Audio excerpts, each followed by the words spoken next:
तीन ताप कौन कौन से होते हैं? आदि दैविक, आदि भौतिक और आध्यात्मिक। आदि दैविक जो ताप होते हैं, जो देह में रोग के रूप में उत्पन्न होते हैं, आदि दैविक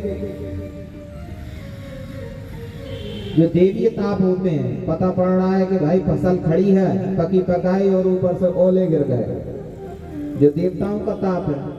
आग लग गई, जो देवताओं का ताप है। घर में कुछ उपद्रव हो गया, अचानक भयंकर हवा चल गई, घर गिर गए, बाढ़ आ गई, घर बह गए, ये देवताओं का ताप है। जो देवताओं से प्राप्त होता है। आदि दैहिक, देविक, भौतिक। अब होता है भौतिक ताप, जो लोगों से प्राप्त होता है। पड़ोसी ने हमारे कपड़े ही चुरा लिए, तार पे टंगे थे, तो ये भौतिक जो ताप होते हैं एक दूसरे के द्वारा प्राप्त होते हैं। कोई किसी का बुरा कर रहा है, कोई किसी का बुरा कर रहा है, और होता कुछ नहीं है। कोई ना काहू सुख दुख कर दाता, निज कृत कर्म भोग शब्दाता। सीधी सी बात है। तुलसीदास जी ने बहुत सुंदर बात कही है। कोई किसी को दुख नहीं देता। वास्तव में मानव का जो कर्म होता है, वह कर्म ही किसी के निमित्त स्वरूप होकर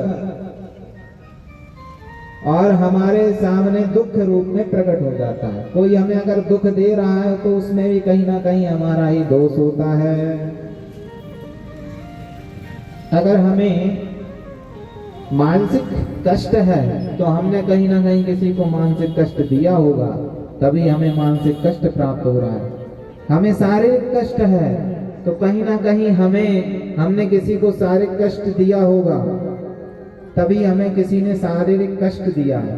माने कोई किसी को मार दे तो उसमें कहीं ना कहीं दोष वास्तव में मनुष्य का ही स्वयं का होता है। इस जन्म का नहीं हो सकता।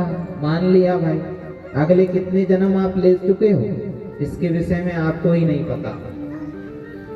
क्यों? क्योंकि हम अभी अज्ञान में प्रविष्ट हैं। हम अज्ञान में हैं, अज्ञान के अंधकार में पड़े हुए हैं कि हमें यही नहीं पता कि हम हैं कौन। तीन बातें सोचने की होती हैं मनुष्य के जीवन में। तीन बातें अगर अच्छे से वो समझ ले तो उसका जीवन सफल हो जाता है। कौन कौन सी हैं? कहो तो बताएं, नहीं तो फिर रहने दें। सोच सकोगे? सबसे पहली बात तो ये होती है कि मैं कौन हूं। आप हो कौन? आप चाची हो, दादी हो, मामी हो, काकी हो, वास्तव में हो कौन आप?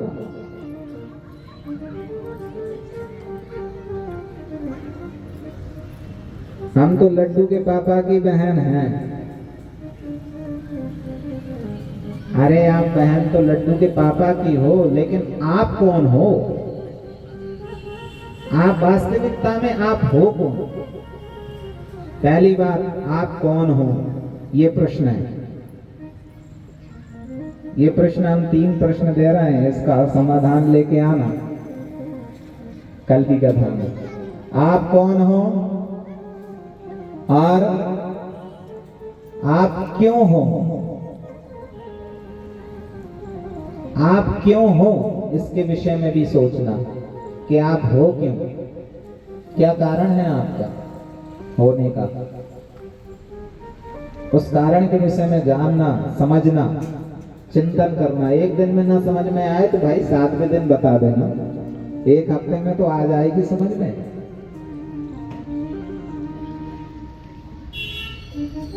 आप कौन हो, क्यों हो और किस लिए हो। तीसरी बात, किस कारण से हो, और किस लिए हो। आपने जन्म क्यों लिया इस परिवार में, इस शरीर में, पहली बात तो ये। अब आगे आपको क्या करना है इसके विषय में आपको जानना है। ये तीन बात ही अगर व्यक्ति सही सही रूप से जान ले तो वह मुक्त हो जाता है।